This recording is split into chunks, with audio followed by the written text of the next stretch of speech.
আসসালামু আলাইকুম। আল্লাহ আমাদের সৃষ্টিই করেছেন পরীক্ষা নেবার জন্য, আর এই পরীক্ষার সম্মুখীন সকলকেই হতে হবে। আর জীবনে কখনো কখনো কষ্টের পরিমাণ এত বেশি হয়ে যায় যে সেটা সহ্যর বাইরে হয়ে যায়, আর মনে হয় জীবনে কখনো মনে হয় আর কষ্ট শেষ হবে না। কিন্তু এটা মনে রাখবেন যে কোরআনে আল্লাহ বলেছেন, কষ্টের পরেই আসে স্বস্তি, যেমন রাতের পরে দিন আসে। তাই এটা ভেবে উদাস হবেন না যে কষ্ট দিয়েই আপনার জীবন শেষ হয়ে যাবে। আর তাই নিয়েই আজকের ভিডিও। এই ভিডিওটিতে এমন 3টি আলামতের কথা বলবো, যেগুলো আপনার জীবনে যদি প্রকাশিত হতে দেখেন তাহলে বুঝবেন আপনার কষ্টের দিন শেষ।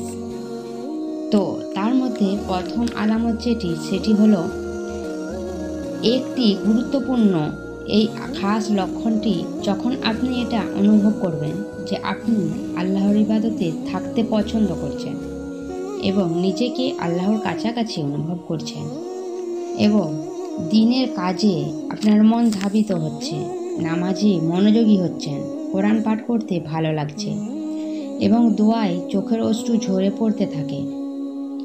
নবী করিম সাল্লাল্লাহু আলাইহি সাল্লাম বলেছেন, যখন আল্লাহ তাআলা কোনো বান্দাকে ভালোবাসেন তখন তিনি তাকে পরীক্ষা করেন এবং তিনি আমাদের কষ্টের মধ্যে ফেলেন, যাতে আমরা বিপদগামিতা বর্জন করে উনার কাছে ফিরে যাই।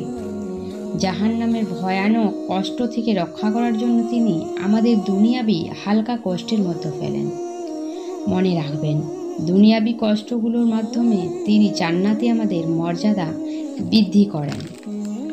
দ্বিতীয় আলামতটি হলো, যখন দেখবেন আপনার কষ্টের বোঝা অতিরিক্ত হয়ে গেছে, সহ্য করা অসম্ভব মনে হচ্ছে, এটি একটি খাস লক্ষণ যে আপনার কষ্টের দিন শেষ হতে চলেছে। আল্লাহ কোরআনে বলেছেন, তিনি এই মৃত্যু এবং জীবন সৃষ্টি করেছেন তোমাদের পরীক্ষা করার জন্য, তোমাদের মধ্যে আসলেই কে সর্বোত্তম।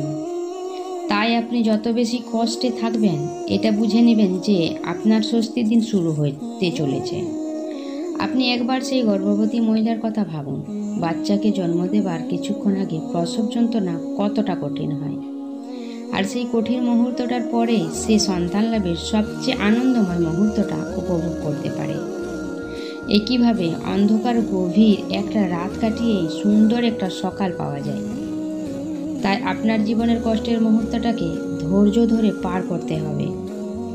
এটা নিশ্চিত যে স্বস্তি আসবেই।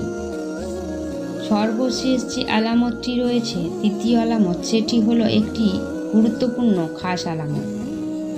আল্লাহ রাব্বুল আলামিন প্রদত্ত সকল কষ্টগুলোকে আমরা সন্তুষ্টির সাথে গ্রহণ করব। আল্লাহকে আমরা কোনো প্রশ্ন করব না যে কেন আমাকে এমন বিপদ দিলেন, কেন আমার কাছ থেকে সেটা কেড়ে নিলেন, কেন আমাকে এবং এত কষ্ট দিলেন। বরং জীবন যেমনই হোক না কেন, সব কিছুর জন্য আমরা সর্বদা আল্লাহর শুকরিয়া আদায় করব এবং বলবো আলহামদুলিল্লাহ। রাসূল সাল্লাল্লাহু আলাইহি সাল্লাম বলেছেন, মুমিন ব্যক্তিদের ব্যাপারটা আশ্চর্যজনক। যদি তাদের সাথে ভালো কিছু ঘটে তবে তারা আল্লাহর শুকরিয়া আদায় করে, এটি তাদের জন্য ভালো। আবার তাদের সাথে খারাপ কিছু ঘটে তখন তারা ধৈর্য ধারণ করে, এটিও তাদের জন্য ভালো। অর্থাৎ মুমিন ব্যক্তিরা আল্লাহর সন্তুষ্টি অর্জনে কখনো হেরে যায় না, সর্বদা আল্লাহর বিচারে সন্তুষ্ট থাকতে হবে, আল্লাহর ফয়সালায় রাজি থাকতে হবে। এটা মনে রাখবেন, তিনি কখনো আপনাকে একা ছেড়ে দেন না। হয়তো একটু দেরি করেন, আর সেই দেরির মধ্য দিয়ে আমাদের ধৈর্যের পরীক্ষা করেন। আর সেই পরীক্ষায় যদি আপনি উত্তীর্ণ হয়ে যান, তো তারপরেই আপনার জীবনকে তিনি খুশিতে ভরে দেবেন। তিনি এত স্বস্তি দেবেন যে সকল কষ্টকে আপনি ভুলে যাবেন।